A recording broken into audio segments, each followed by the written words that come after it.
Ah, já foi? Ah, acho que ele foi para o YouTube. Uhum. Eu estava contando para ti que eu tenho um Zoom porque o Face me mandou. Tem um grupo no Face de Coimbra, da Universidade de Medieval de Portugal. Não sei se tu Professora, segue eles. estamos ao vivo no YouTube. Ah, tá. Ok. Boa tarde, pessoal. Nós vamos esperar até às 13h05, dar um tempinho para os retardatários, para a gente não interromper a professora, tá? Já começamos.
Não tem barulho ambiente, né? Não, Ah, tá. É que às vezes eu escuto o ruído da rua, mas não pega no microfone. não, tá tudo certinho. Sim.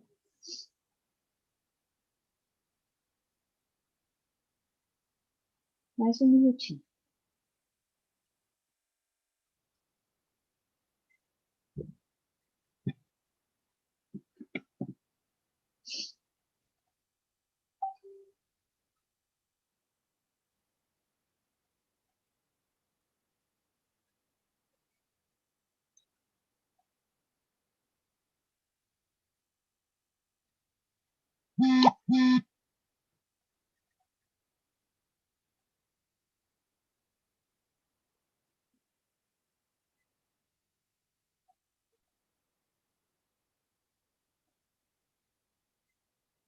Ok.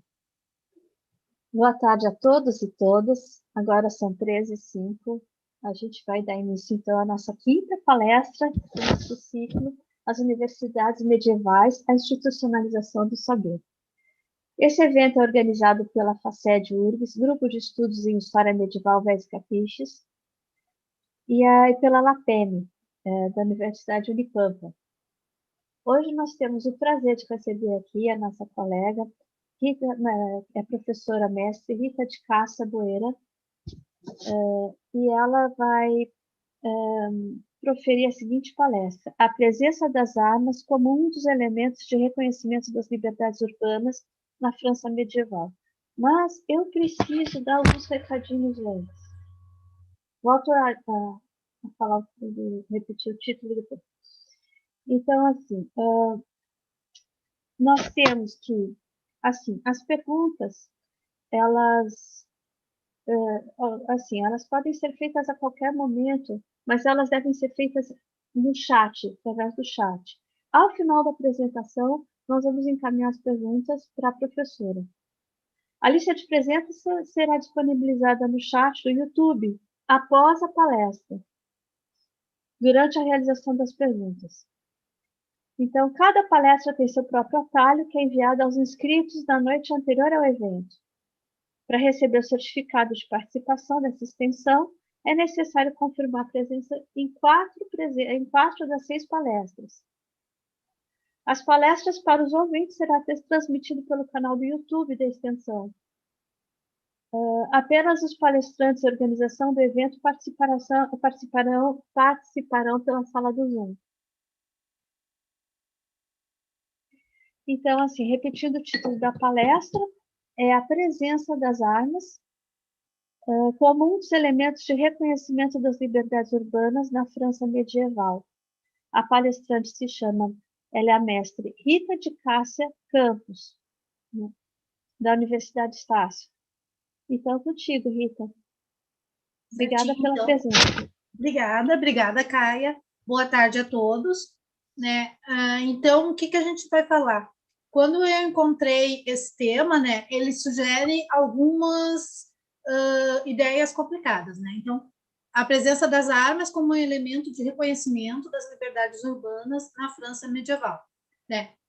Então, eu me deparei com esse tema um pouco por acidente, que nem eu comentei com a Caia, né? Estava pesquisando outra coisa, mas eu achei muito interessante porque ele gera vários problemas. Ele sobre a Idade Média, que a gente vê sempre o camponês estatinho na base da pirâmide, com pouca base de diálogo ou de poder negociar com os senhores ou com a igreja, e essas fontes demonstram, da forma como ela é tratada nesses dois artigos, que vai ser o fio mestre dessa apresentação, como os camponeses vão usar essa possibilidade das armas, né? E por que a gente usa camponês? Porque a gente está pensando ainda no momento em que de formação das cidades, tem os cidadinos, né? Mas a grande maioria ainda da população, dos habitantes, são camponeses, né? Mesmo aqueles que habitam na cidade, o status dentro do antigo regime, né, pertence ao terceiro estado. Aí a outra coisa, o que se aponta? Nós estamos no século XIV, XV, já indo para o final da Idade Média, né? Já tem novos elementos sociais entrando em confronto. Acho que pode ir para o próximo slide, para a gente começar mesmo. Então, o primeiro que eu me deparei foi o Vence, né, Roman Vence, e aí ele é interessante no artigo dele, porque ele diz assim, mesmo que nas fontes, porque nas fontes que ele usa, as cartas de remissões, as ordenanças reais, né, da França, essas fontes jurídicas, o nome é porte de armas. As pessoas estão cometendo uma infração e essa infração, essa proibição, a interdição, é o porte de armas em algumas situações. Então, isso gera vários problemas, né? Cuidado que a gente tem que ter com esse conceito porte de armas, que a gente confunde muito com o que nós temos hoje com a legislação em torno das armas de fogo, que não é. Esse período são armas brancas, né? Então, primeiro, o que se pode considerar arma ou não nesse período? Qualquer coisa pode ser arma.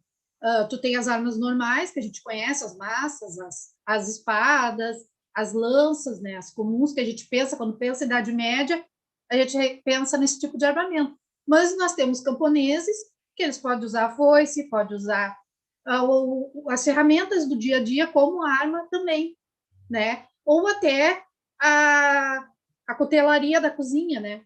Tem algumas facas, facões e outras coisas que tu pode usar como arma. Então, em que situação o objeto é considerado arma? E por que naquela situação é considerado arma e proibido, né? E a questão 2 que ele coloca é: essa restrição presente nas fontes não se estende à compra e venda, ter em casa ou carregá-las. Ou seja, as ordenanças reais não está proibido de você ter armas em casa, como eu disse, elas podem ser também ferramentas. Não proíbe você ter a venda, e aqui a venda inclui também carregar as armas, né? O mercador transporta armas para vender em outro lugar, e aí por isso que entra ali a palavra carregá-las, né? E a questão 3, né, as cartas de perdão ou remissão do período, indica que os infratores dessa espécie de crime portavam arma com outro equipamento de defesa, ou seja, as pessoas que caíram na malha dessa infração, né, ela estava, por exemplo, o exemplo que ele cita dois, mas esse eu achei mais interessante, o infrator estava com uma espada e uma manopla. Acho que segue, que aí tem a imagem da manopla, né, para a gente ter uma ideia. Isso. Ah, não tem aqui, mas depois a gente vê. Desculpa. Então, a manopla é aquela luva de metal que os cavaleiros usam. E tem outro exemplo que ele usa também, que o infrator estava com a espada e a couraça, a armadura. Aí a gente pensa assim, mas manopla e couraça é defesa, não é arma ofensiva, né? Então, aonde tem origem essa ideia do porte de armas e a proibição, né? Interdição das armas talvez seja a palavra melhor. Então, é nas ordenanças de São Luís, em 1245, que ele instaurou o princípio da paz no rei e proibiu o porte de armas. Essas ordenanças, né, podem indicar os seguintes movimentos. Então, que espécie e o que está indicando essa proibição, né? Então, são interditas, né, interditar as armas contra a paz do rei. Aqueles que, ao seguir as guerras senhoriais ou a justiça privada, ameacem a paz e a ordem. Ou seja, o rei está tentando limitar o alcance da vingança pessoal e das guerras entre os senhores, né? Que é uma reclamação nesse período, né? Tanto é que é o período das cruzadas, que tentam, como é que se diz, deslocar essa agressividade dos nobres para Jerusalém, né? Desviar, né? Então, estamos nesse contexto e São Luís vai usar essa proibição porque ele quer manter a paz e essa ordem, né? E também interditar as armas contra a justiça do rei. A justiça real vem se impondo como uma forma de composição dos conflitos, em lugar da faide e da justiça privada. A faide era aquele direito de vingança, que a gente chama também, tem um nome em alemão, que é o preço do sangue, né? Matou meu pai, então tem direito de ir na tua família e matar alguém, né?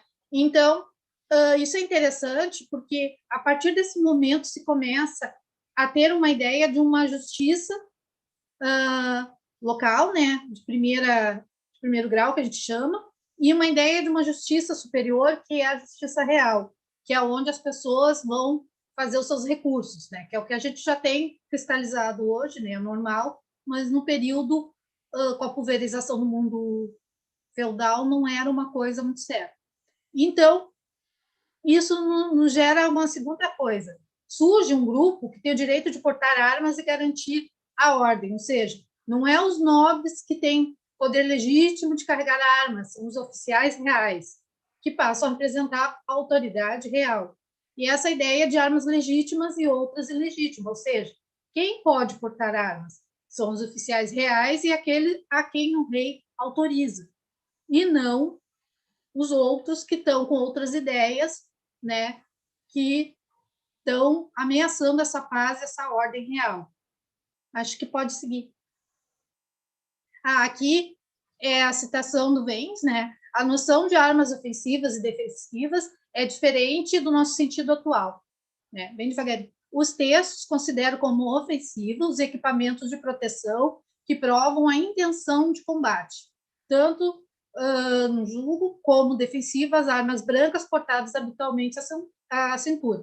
Ou seja, se tu está com a arma embanhada e não está com a armadura, você não tem intenção de combate, né? Então, essa mais ou menos a proibição. Por isso que ele une a interdição do porte com alguma couraça, ou capacete de proteção, o elmo, ou a manopla. A manopla, aqui eu coloquei essa imagem para vocês terem uma ideia do que é a manopla, né? Essa luva de metal ou de couro que protege o cavaleiro, né? E é bem interessante a gente ter isso, né? A ideia de arma ofensiva não é a arma de ataque, né? A arma ofensiva na Idade Média é a espada, é a maçã que acompanha o cavaleiro, que pode ser empunhada nesse momento. Mas se ele estivesse com tudo guardado, ou com a espada na bainha, na cintura, não seria problema, né? Pode ser que era, né?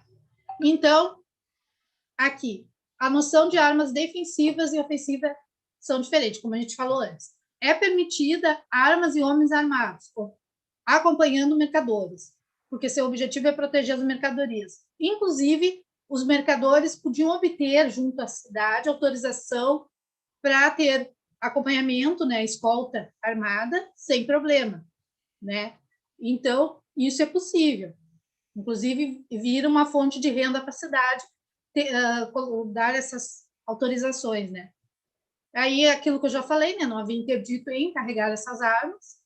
A proibição alcança esses homens armados com equipamento de proteção e armadura que lhe confere a intenção de combate. Então, o que está em jogo aqui é exatamente a formação das milícias, né? Dos exércitos privados dos nobres. É esse o alvo dessas proibições. Ali eu coloquei uma imagem que mostra a coleção de armas, elmos e a malha, né, que os cavaleiros usavam. Então, essa sim, então, não é a arma que é ofensiva, é a intenção de combate. Isso é muito interessante, esse conceito, né? Então, o que está em jogo é isso, né? Não é exatamente a arma em si, mas é essa intenção em usá-la, e como usá-la, né? E onde usá-la, né? Então, tem outra proibição, acho que pode seguir, deixa eu ver se eu coloquei no próximo, senão... Aqui, ó. Aquilo que eu já disse, né? Os interditos reais procuram coibir as guerras privadas dos senhores, né?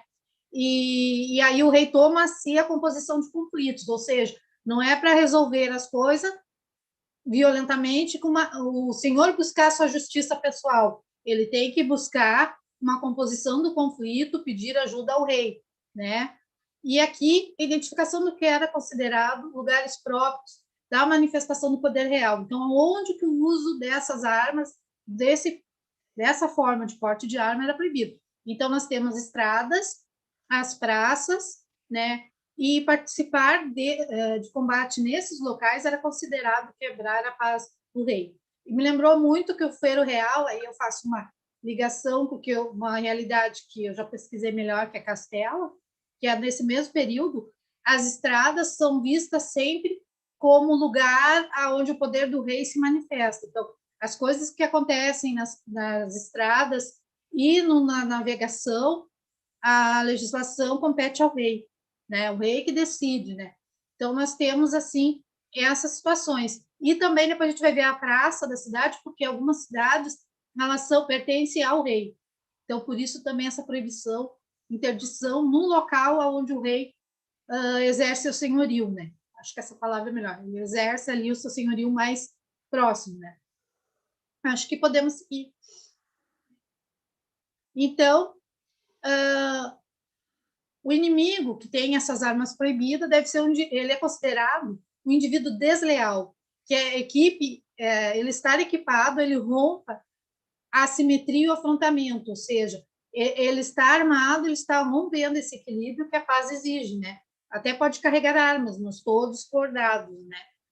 Então, assinala que a justiça, condenada a fazer certa, essa coerção, essa invenção das armas proibidas, para trazer os sujeitos a buscar a justiça e evitar a violência. Aquilo que eu falei antes, né? Então, nesse período, há essa condição de penalizar ou tentar evitar esses conflitos de vingança, da faide, da pessoal, e tentar buscar a resposta ou compor, como se diz em direito, né? Compor seus conflitos, suas disputas, junto à justiça oficial, que é os oficiais do rei ou o próprio rei, dependendo de quem é a pessoa ofendida, né? Ela vai buscar a sua autoridade, né? Quem tem a autoridade que versa aquela pessoa, né? Então é isso, né? A justiça oficial deve substituir a violência e a justiça privada. Podemos seguir, né? Então, aqui a gente segue o nosso segundo historiador que a gente está, que é a estrutura que dá o esqueleto dessa apresentação, né? Que é o Vincent Chalais. Não sei se diz assim, né? O francês não é muito bom, como você já deve ter notado. Então, nessa segunda parte, é o que dá título à nossa comunicação, porque ele vai dizer o recurso às armas entre a autodefesa e a reivindicação de liberdade. Então, aqui, ele vai colocar exatamente aquilo, que a arma, e aí ele vai dizer, né, é a capacidade de participação política na mesa de negociações. Nós estamos vivendo, pensando na Idade Média, né, é uma sociedade violenta e guerreira. Tu ter o direito de carregar as armas, de ter as armas, te permite participar da mesa de negociações políticas. Ele compara mesmo, aí ele faz uma forçadinha, né? A gente tem que sempre, como o Vence diz, né? Vamos falar de porte de armas, mas não é o conceito moderno. As armas que nós estamos falando não é a mesma coisa que nós pensamos como armas. E aqui ele compara o porte de armas com uma possibilidade de cidadania e também de participação política como voto. Ele chega a falar isso no seu artigo, né? Então, ele vai remontar isso, e aí eu busquei o Duby quando estava escrevendo, preparando para vocês, né? Existe a tradição franca, né? Que iguala estar armado e a possibilidade de participar em combates ao status de homem livre, né? Então, tem sempre essa questão, mesmo que não seja possível, né? Porque nós estamos falando de camponeses, né? E servos, o fato de se ter arma mais ou menos já te dá uma aura, né, de liberdade, de homem livre. Podemos. Então, o que está em jogo? Aí ele retoma aquelas ideias do Vence, né? A legitimidade ou a ilegitimidade de se pegar armas. E a questão também do jogo político, né? Quem tem a autoridade de decidir quem pode ou não pegar em armas? É o rei. Então, ele cita vários exemplos e outros autores também que eu consultei, que nesse período algumas cartas, por exemplo, assim, no norte da França, nós estamos num contexto também de guerra de 100 anos, né? O rei autoriza cidadãos e cidades a formarem brigadas para se defender, tanto das pilhagens quanto do invasor estrangeiro, né? Então, o rei ele acaba autorizando alguns a portarem armas e outros não. E aqui também tem uma questão, ali ficou um errinho, desculpa, mas o coletivo se impõe cada vez que a comunidade é chamada para enfrentar um perigo iminente, como no clamor de Aro. Aqui ele fala que há sempre uma questão medieval da chamada da comunidade, as suas comunes, né? O que toca um, toca todos. Se um está em perigo, todos têm que ajudar, né? Então, que expressa a reivindicação da comunidade de ter o direito legítimo de pegar em armas. E aqui nós não estamos falando do porte, mas e sim usar as armas para a defesa, pegá-las ostensivamente, né? Usá-las. Pode seguir. Então, aqui eu parei um pouquinho, né? Porque eu não sabia muito bem o que era esse clamor de Aro, e aí fui pesquisar para poder explicar para vocês, porque ele só faz uma referência, né? Então, o que é esse clamor de Aro? É um procedimento que se remonta à Idade Média e consistia em gritar Aro, para exigir justiça rápida, geralmente para casos de violência ou em ações de propriedade, e obrigava toda a comunidade à detenção do culpado. Então, o que acontece? Tu está sofrendo uma injustiça, um roubo na hora, ou a tua propriedade está em risco, né? Tem uma demanda entre herdeiros, e aí o clamante, né? Para realizar o clamor, o clamante, criando em francês, deve se ajoelhar no mínimo com 2 testemunhas no local e na presença do autor da ofensa e de mãos erguidas gritar a viva voz: Aro, Aro, vinde meu socorro, meu senhor, né? Porque me trato com injustiça. E aí, isso obriga a comunidade a participar desse julgamento na hora. É uma certeza de justiça rápida e comunitária. Seria muito próximo do que a gente tem hoje as pequenas causas, né? Vamos resolver esse problema comunitário agora. Vamos seguir. Né? Aqui um exemplo, eu achei interessante trazer para vocês, né? Que isso remonta já ao século X, metade, né? Que o exemplo que o pessoal pega é esse de Asselim, que se opõe ao enterro de Guilherme Conquistador numa igreja qual ele alega ter sido construída em suas terras ilegalmente apropriadas. Bispos e clérigos, este é meu terreno. O homem pelo qual orais tirou-me à força para edificar a sua igreja. Eu não vendi o meu terreno, não empenhei, nem incorri confiscação. E nem o dei. É meu e reclamo. Em nome de Deus, proíbo o corpo do roubador aqui seja sepultado. E o que o cubro com a terra que é minha. Então, aqui nós temos ali a imagem daquele que é o clamante, né? Que clama por justiça, que é uma questão de propriedade. Podemos seguir. Então, eu acho interessante a gente pensar nesses conceitos tensionados, né? Porque se tu pensares, é muito difícil estabelecer as fronteiras entre a autodefesa reconhecida pelo rei, e o próprio artigo vai falar isso, e o ato de rebelião, né? Tanto que o exemplo que ele dá em uma das cartas de remissão é exatamente isso. tem um oficial real com seus acompanhantes, né? Seria uma hoste do rei, com vários soldados, e ele pede pousada numa cidade. A cidade não permite a entrada.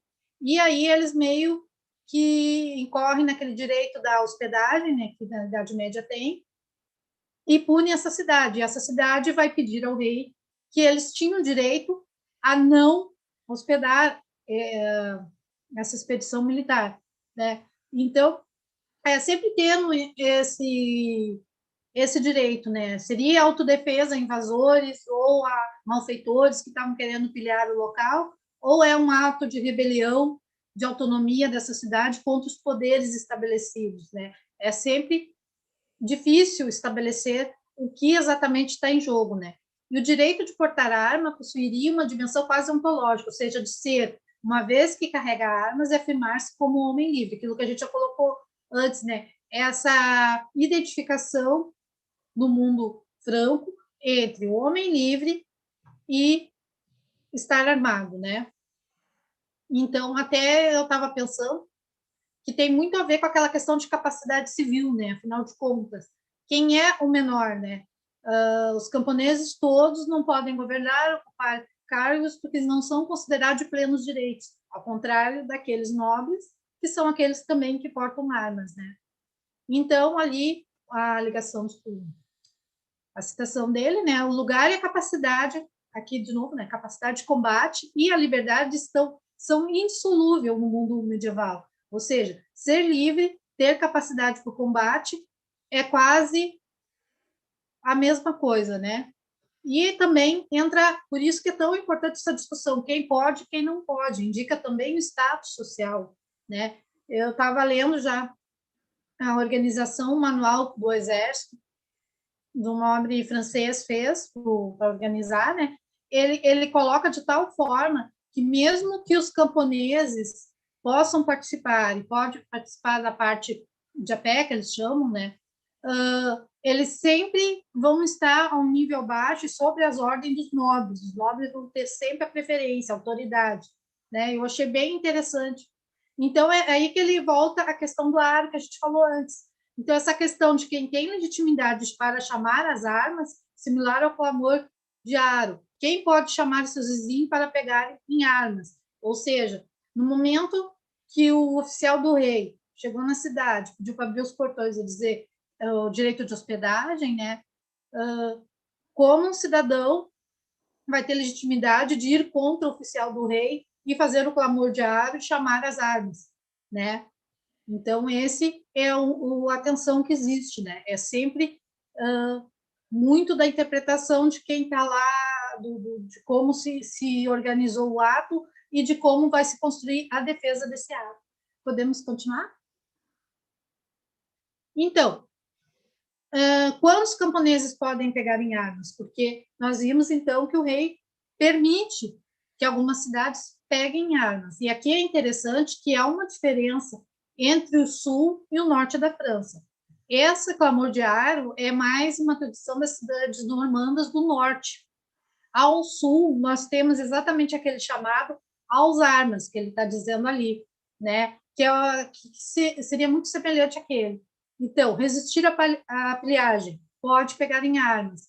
Então, aqui ele cita o caso, já bem antes, séculos anteriores, de um bispo que organiza a defesa da igreja, né, que está em perigo, com os camponeses. Os camponeses pegam em arma. Mas ele diz assim: se os camponeses se organizaram para proteger a igreja sob as ordens de um senhor feudal, do bispo ou do mosteiro, isso ainda é submissão a um poder fora da comunidade.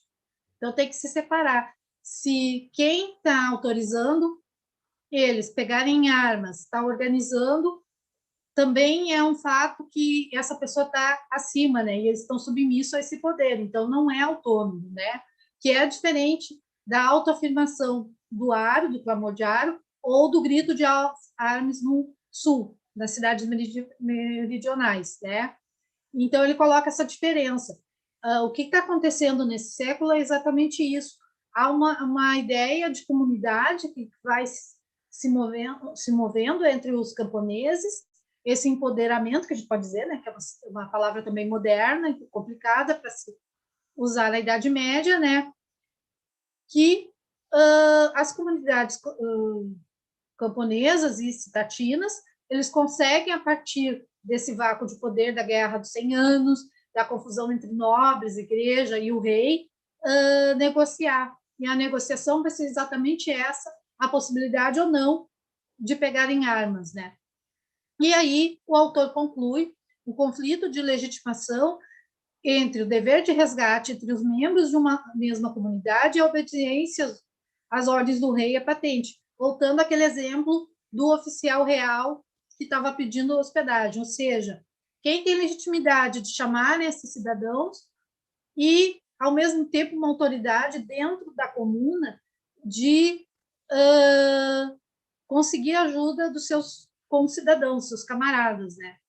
Então, o que vale mais? Ajudar a pessoa da comunidade, o seu vizinho, ele usa a palavra vizinho, né? Ou ter obediência a alguém que está mais acima, um nível acima de poder, né? Então, é essa a tensão que existe nesse momento das armas, né?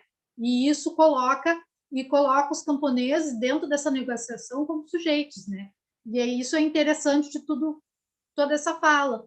Eu até recorri a um livro antigo do Ginsburg que coloca exatamente isso. Depois, na Idade Moderna, muitos filósofos vão pensar os camponeses, eles estão tão submetidos às ações de regras, leis, impostos e taxas, que muitas vezes, até Rousseau, muitos filósofos vão dizer, eles vivem como animais, e compara-se muito nas fábulas as ovelhas, né, aqueles que têm pouca autodeterminação. E o interessante dessas falas é que, nesse momento, tu tem uma brecha de negociação, e onde eles se autoafirmam, tanto como sujeitos, né, e como comunidade de direitos, né, de autonomia. Então, isso foi interessante desses trabalhos, né? Acho que a gente pode seguir. E aqui as referências eu deixo para vocês, né, dos textos que a gente viu, né? Os textos principais são Chalais e o Vence, deixei mais 2 ali para vocês, sobre a violência lícita e ilícita no Reino da França, e aquele ali, A Vingança e o Julgamento, também um compromisso, que é interessante, que também bate nesses conceitos, né? Tem um muito interessante também, que eu acabei não colocando, por questões de rigidez de forma, né?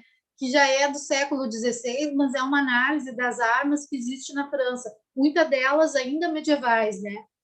E só para ilustrar e para terminar, que essa questão da justiça privada na França, ela não termina. A professora Cibele, ela sempre dizia assim, quando uma lei precisa ser repetida muitas vezes, é que ela não tem efeito.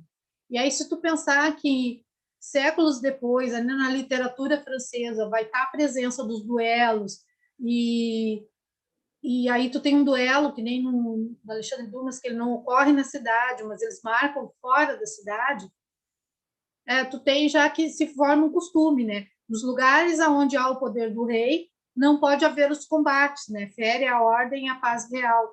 Então, os litigantes vão tentar resolver seus problemas fora desses recintos, aonde o poder do rei se afirma, né?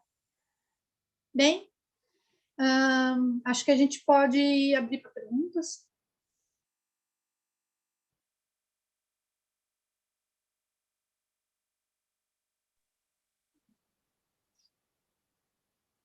Alô? Olha só, gente, a pessoa aqui é meio atrapalhada. Não, tudo bem.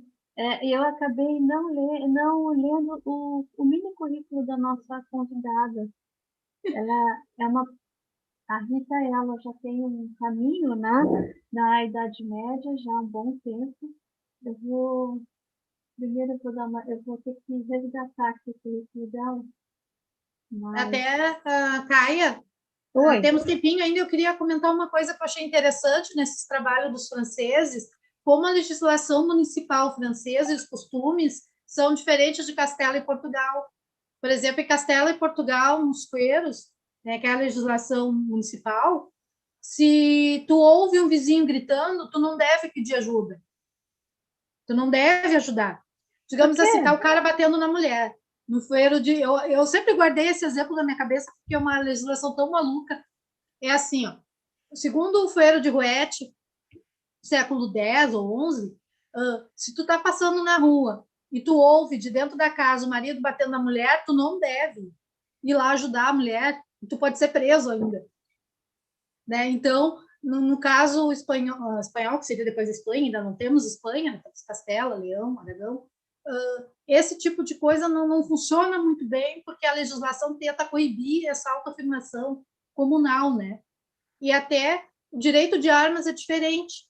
Se tu pensar que os fueiros deixa claro que judeus e muçulmanos, os mouros e conversos não podem usar armas, apenas os cristãos, né?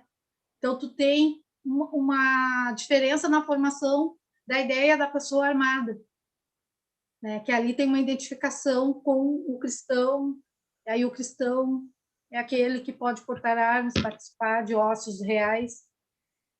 Não sei se tu notou essa diferença, só para comentar que a gente teve um tempinho. Né? Muito interessante, Rita. Lembra muito a questão também de quem podia exercer a medicina. Havia um medo muito grande do envenenamento, né? Ou seja, portar armas ofensivas e usar venenos fazia parte da ordem do dia, né? Em alguns momentos. Sim. Então, o medo em relação a isso era muito grande, né? Se tivesse tempo, a gente podia até fazer um aprofundamento comparativo, né? Porque é muito interessante como aí tu vai formando as identidades nacionais, que depois já, século XV, tu pode falar na formação de monarquias nacionais, né? Tu tem já diferenças legislativas e legais, né? Uhum. Nesse sentido, até veio pergunta nesse sentido, né, Rita? Eu vou ler teu currículo rapidamente e vou colocar à disposição para as perguntas, né? Sim, eu já recebi algumas aqui. Então, assim, a Rita de Cássia Boeira Campos, ela é licenciada em História e mestre em História pela URGS.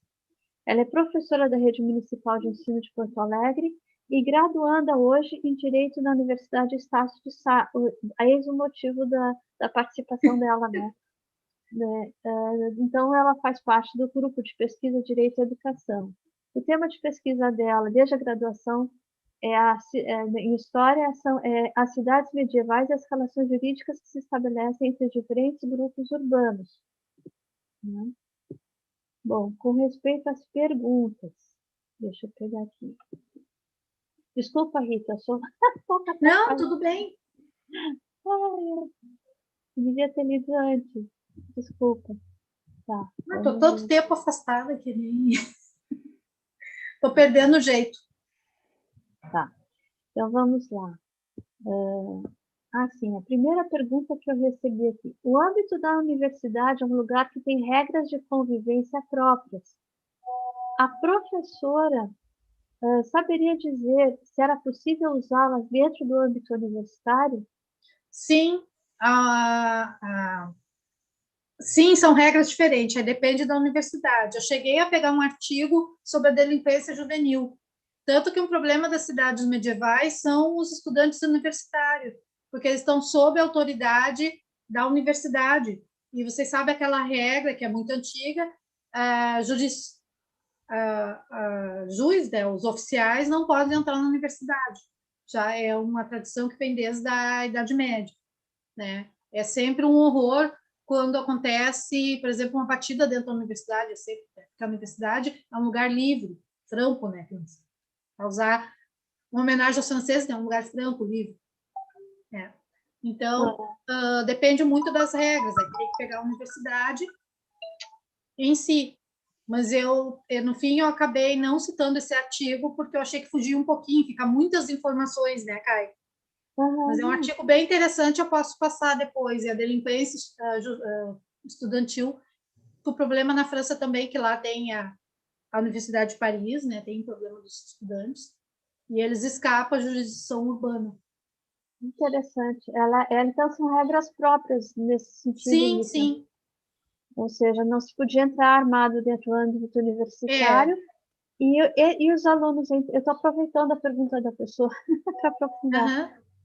E aí, entre os alunos também, ou seja, se regiam regras próprias da universidade. Sim, sim, mas provavelmente todo mundo anda armado. Eu fiz uma recorrência às luminuras medievais, né? Eu peguei e coloquei essa, mas se tu prestar atenção, todos têm a espada está na bainha, está na cintura, que nem falou. A espada na cintura todos usam, todos têm, né? Então as luminuras medievais todos estão armados. Você, né? Eu fiz uma pesquisa para escolher a imagem, né? Uhum. Então, provavelmente os estudantes carregavam armas, a que é permitida, né, na cintura, a espada embainhada. Interessante. Bom, todos usam. O Weiss diz isso, né, na tese dele, e ele diz que a questão do porte de armas, aí é que entrou a minha deixa, desculpa te interromper, é uma questão do direito justiniano que está entrando na Europa, o direito romano. Então, essa questão do porte ou não, onde usar, como usar, é uma questão que está vindo, não não está emergindo da sociedade ali. Está chegando dos juristas que estão estudando o direito romano e estão trazendo ele. Vou fazer um link também com a universidade, que é o tema, né? Interessante. Podia depois nos mandar essa referência. Sim, é bem interessante. A tese dele, né, eu usei o artigo, né, mas a tese dele é mais longa, ele vai tratar, sim, a questão das armas no direito de... Porque eu falo do Justiniano, aquele código, né, que ele fez, o digesto, que aí depois os europeus importam. Porque os europeus, aí tem um texto que embasou, que começou toda essa história, eu estava pesquisando esse texto, o direito romano sempre teve lá, né, seja por tradição oral, pelas, principalmente ali nas cidades do sul da França, que tem uma tradição romana mais forte. Mas é com esse contato com os bizantinos e o digesto que vai trazer essa nova discussão, né? Sim. Olha só, uma pessoa pergunta: o quanto as armas são de segurança e o quanto apenas são uma forma de representação de poder?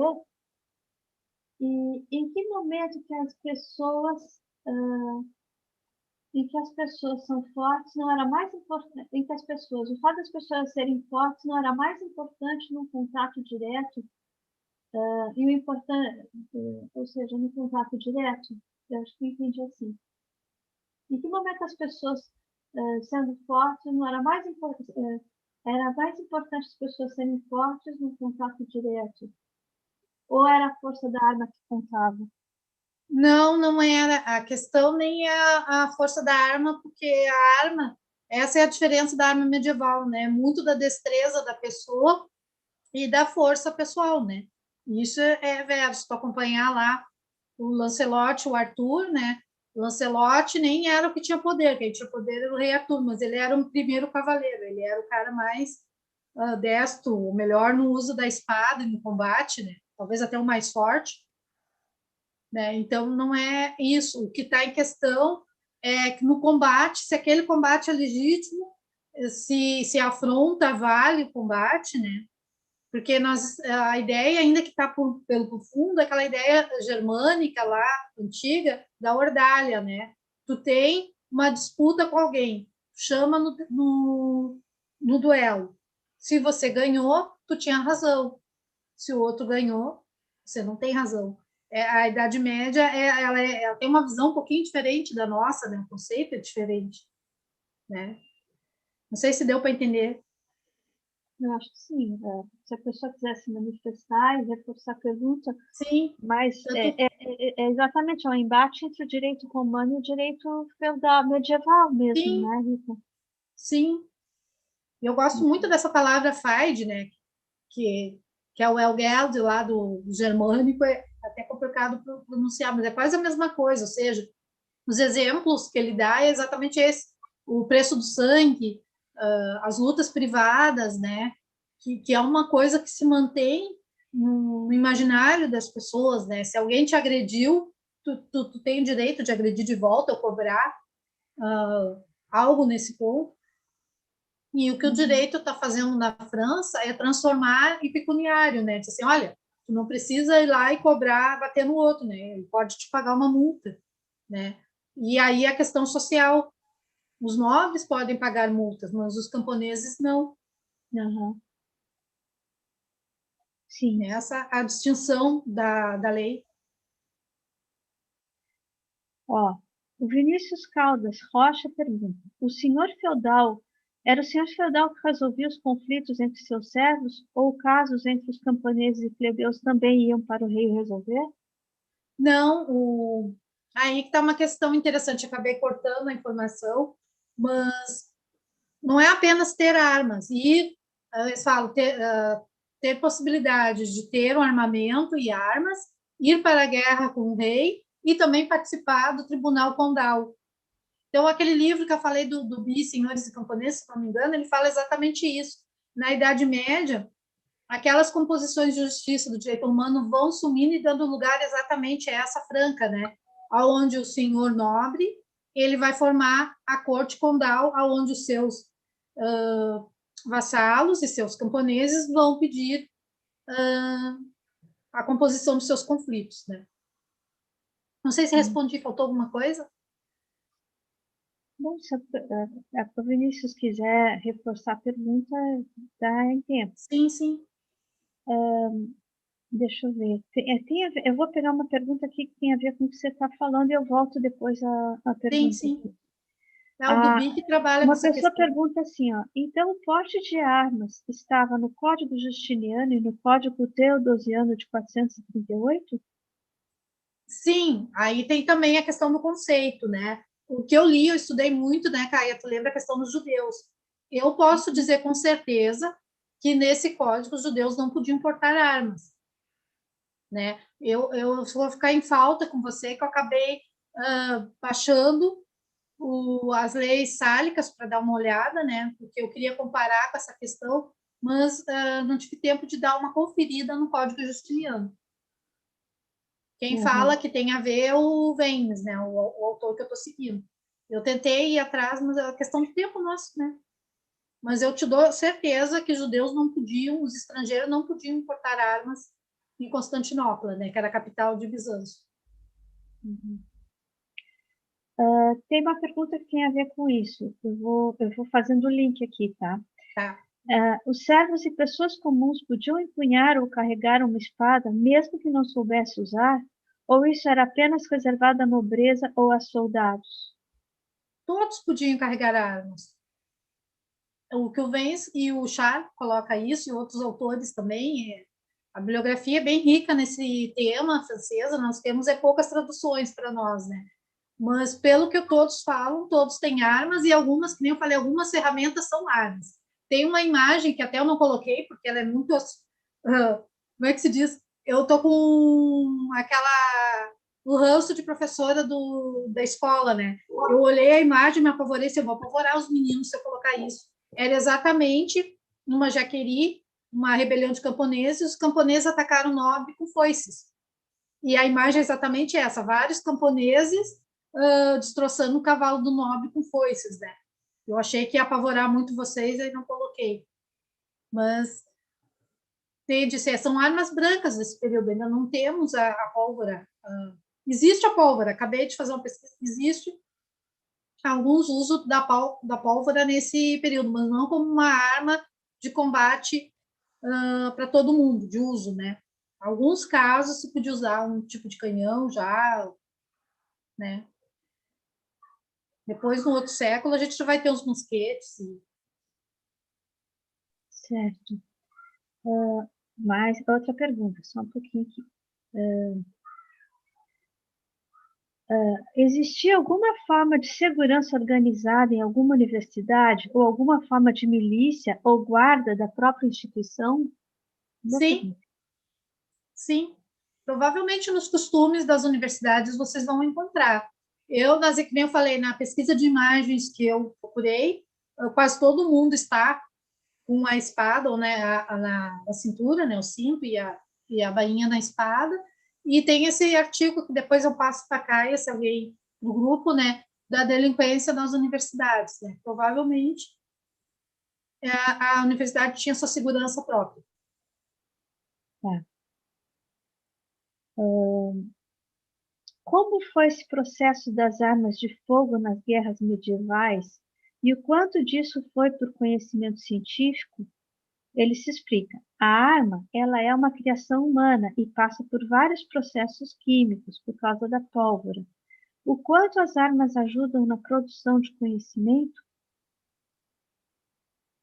Na verdade, eu acabei não me inteirando muito, só rapidinho assim, né? Geralmente, a pólvora, logo que chega, ela não é uma arma usada, né? O Edson, talvez, se ele estiver presente, ele pode fazer uma inferência. Era mais para assustar por causa do barulho que ela faz, né? E demorou um tempo ainda para desenvolver ela como forma de ataque à muralha, né? Tanto é que no século XVI as muralhas ela ficam sem uso e acabam não sendo mais usada na cidade, porque os canhões vão tornar ela inútil, né? Uhum. Mas tem vários, né? A gente pode falar o equipamento, né? Vai melhorando, aí tem o Leonardo da Vinci que voou bastante com a questão da tecnologia na época, né? Aqueles esboço dele, né? A partir da velocidade, talvez a gente possa voar, né? Então, as armas de fogo e a balística, elas vão dar asas à imaginação da época, mas muita coisa ainda falta tecnologia na época para desenvolver. Não sei, é o Renascimento pintando, né, Caio? Uhum. Olha só, sim, a pólvora, né?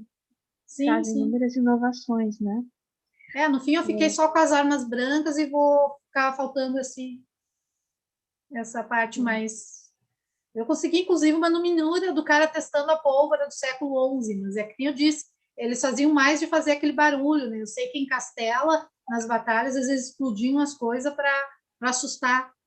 Aí o outro Sim. exército se desanima, se perde, né? Perde a formação que eles falam. Porque quando o exército está avançando, ele tem aquela formação fechada, escudo, espada, lança, e aí tu estoura alguma coisa e os homens se perdem, e naquele momento tu avança na formação de fundo. Estou imaginando aqui, né? Fazendo. Sim, é uma estratégia, né? Sim, mais como estratégia. Aqui mais uma pergunta. Que relevância saber domar uma arma tinha na Idade Média? Era a pessoa que fez a pergunta, se quiser aprofundar um pouco, elaborar de uma outra maneira, era de faculdade ou era um hobby? As duas coisas, tem manuais. Aquele que eu falei que é um manual de armas, né, de organização da hoste real, né? Então é tipo um pré-quartel, ainda não é chamado de quartel, e o cara que escreveu, ele vai organizar o quartel de forma, né? Eu estou usando aqui entre aspas, tá, gente? Não é quartel. Que os camponeses sempre ficam em funções ou posições oficiais inferiores e os nobres superiores, né? E interessante sobre a destreza, desde pequenos, né? É necessário, né? Os meninos têm aquela questão, né, do aprendiz, né? Desde cedo acaba seguindo um cavaleiro e vai aprendendo. Aquela imagem na literatura do escudeiro, né? O famoso escudeiro, que é um aprendiz que depois pode vir a se tornar cavaleiro. O que eu li sobre essa formação? O escudeiro, se a família tem grana para armar ele, em seguida ele também vai ser um nobre cavaleiro, né? E ele também pode ser afiliado de um outro cavaleiro. Ele pode. Aí que está a destreza. Ele pode ter aquela. Ir muito bem nos combates, ganhar fama, e aí o rei ou o conde vai armar ele em reconhecimento a esse talento, digamos assim, né? Isso mais na formação da cavalaria, lá século XII, antes de se afirmar as linhagens, né? Porque a partir do momento, no século XIII, que tu tem linhagens de nobres, aí fica mais restrito. porque os nobres podem pagar um professor, um mestre de armas para os seus filhos, e eles vão acabar adquirindo pela formação mais destreza do que um cara que não consegue, uma família que não consegue armar o seu filho. E aí que começa aquela distinção entre o nobre e os outros vão ficando, que eles chamam, né, o processo de servidão em massa, né? Muita gente vai acabar perdendo a sua liberdade nesse processo de não poder se armar. Uhum. O Duby trabalha muito bem nisso. Não, pode falar, desculpa. Não, eu só ia dizer que é o Duby, né, que fala muito desse processo. Uhum. A ver com essa sua, com a pergunta e a resposta, a Leila Cristiane, ela pergunta o seguinte: nas universidades existiam cursos que treinavam para o uso das armas, ou este conhecimento era adquirido a partir de vivências de cada um? As universidades, elas não... a família, que nem eu disse, né, vai contratar o mestre, vai indicar, vai colocar esse teu filho num grande guerreiro, né? As universidades, elas têm um currículo muito fechado na Idade Média, né? Eles não são muito, apesar da técnica estar presente, não nesse sentido, né? Pelo menos eu não encontrei referência. Eu encontrei esses manuais, mas são manuais de nobres para nobres, circulando dentro da nobreza. Sabe o famoso é aquele Dom Manuel, que escreve um coisa de formação para o príncipe, né, lá na Espanha, e tem também, acho que o Ramon, o Lúlio, né, também tem um desses manuais para a nobreza. Né? Aí esse... Oi, Caio. Não, é verdade, o Raimundo Lúlio fala sobre isso, é verdade. Isso, Raimundo Lúlio. E esses manuais, pelo que eu vi, eles circulam entre a nobreza, não é assim uma coisa da faculdade, né, das universidades, tipo, universidade. Não é um... Uhum. E o Espelho clero? dos Príncipes também, é chamada essa literatura. Ah, é. E a Aliana pergunta, o clero portava armas? Sim, é muito louco. É interessante isso. Então. O clero pertence, o alto clero pertence aos nobres, né? A nobreza, então eles podem. Uhum. Temos os monges guerreiros, os hospitalários, aqueles outros também. A ordem teutônica, né, de monges guerreiros. Mas, como eu disse, né, como são armas brancas, o acesso não é difícil. Esses dias eu estava olhando, só para vocês terem uma ideia, eu estava olhando uns camponeses cozinhando lá no interior de algum lugar perdido da Europa, lá. E o tamanho da faca que a pessoa usa, o cutelo, era um troço assim, gente. Aí eu fico olhando, mas isso não é um instrumento de cozinha, é uma arma de defesa. Então, tem que pensar também que as facas, coisas menores, não é uma invenção moderna. O equipamento que se usa é muito rústico e serve para qualquer coisa. Sabe o que me lembra? Aquela passagem do Robin Hood com o João Grandão. Sim. Eles se encontram na primeira vez, ele maneja o quarter, aquele, né? Sim. É um bastão, e ele é tão preciso, ele é tão... e é um camponês, né? Sim. E ele é tão habilidoso com a arma que ele vence Robin Hood, né? Exato. É clássica essa passagem, né? Sim, e isso é interessante porque esse Armas da Bretanha que eu vi, esse livro, 600 páginas, assim, acabei não usando porque século XVI, eu disse assim, vai sair um pouquinho da Idade Média. Mas ele lista como arma exatamente isso, bastões, maçãs, né? Não tem ainda arma de fogo de uso comum, mas as armas são essa. Depois que ele vai entrar na espada, inclusive no manual inclui o elmo como arma. Aquilo que a gente viu, né? O que a gente hoje pensa como defesa, que não seria arma, para eles era arma também. Uhum. Faz parte do equipamento ofensivo de ir para a guerra. É a intenção. O que vale mais é a técnica, né? Sim, no caso. sim.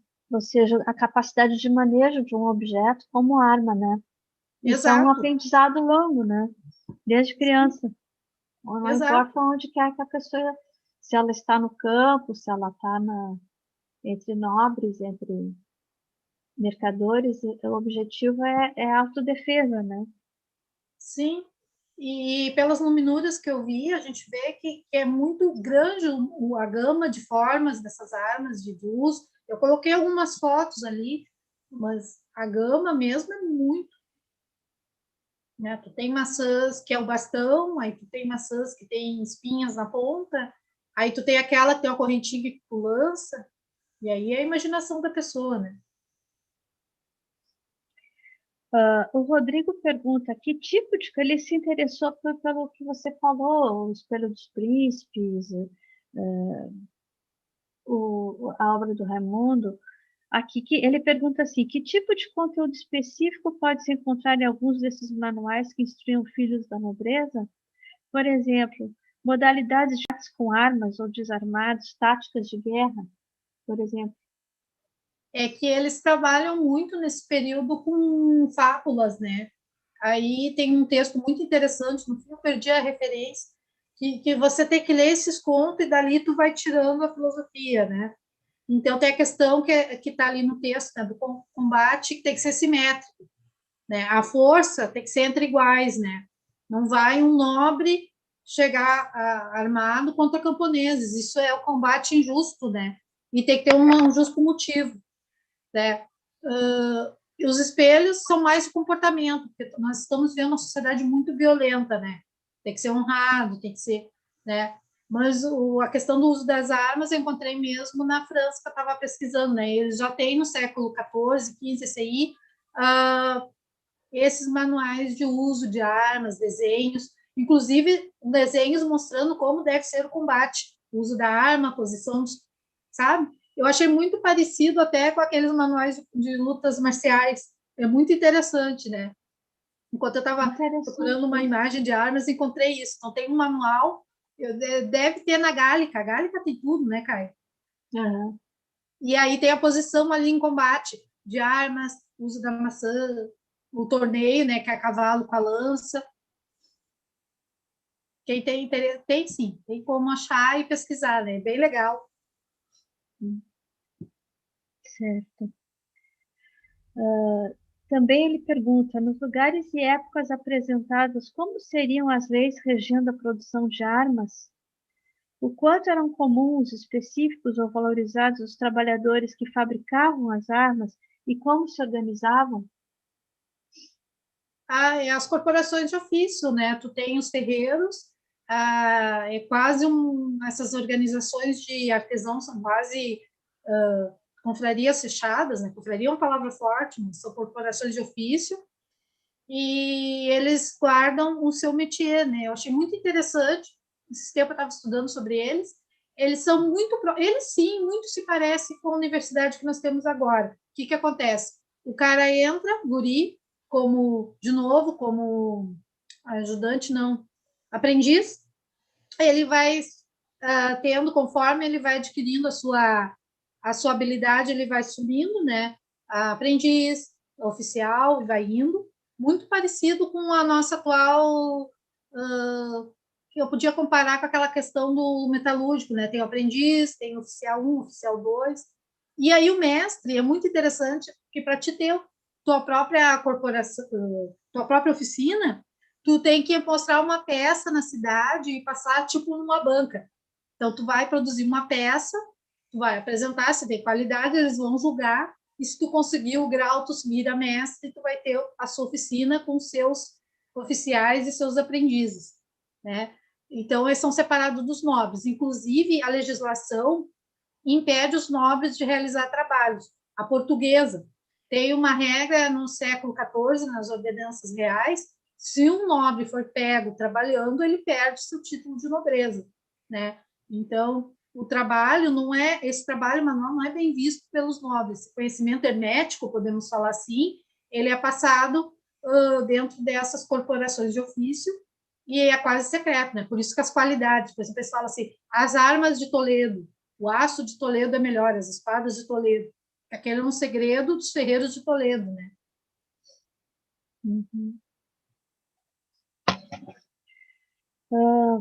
Qual a relação entre a ressurgência do direito romano e o poder do rei de proibir o uso de armas ofensivas? É exatamente aquela questão que se coloca em alguns autores, que aqui, o rei está se colocando como um tribunal superior, que seria hoje, né? Uma justiça de recurso. Então, ele vai dizer assim, não, vocês não podem portar armas e fazer guerras privadas, porque se vocês notaram bem, o objetivo do rei não é exatamente tu ter ou não armas. As armas são permitidas, todo mundo pode ter. O problema é como tu usa essa arma, em que local.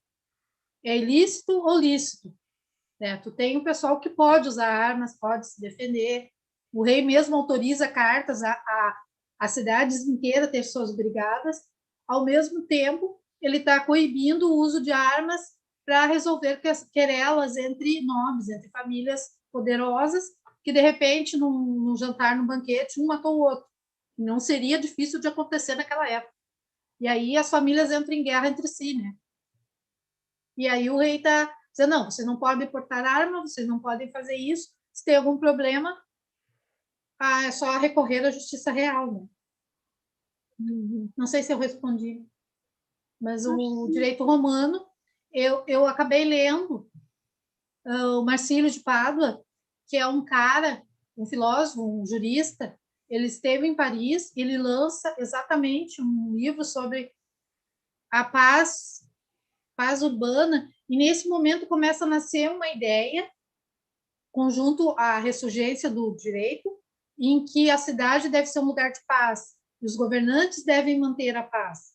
E alguns autores fazem exatamente essa relação, a proibição das armas e das querelas, com a necessidade dos governantes manterem a paz dentro da cidade.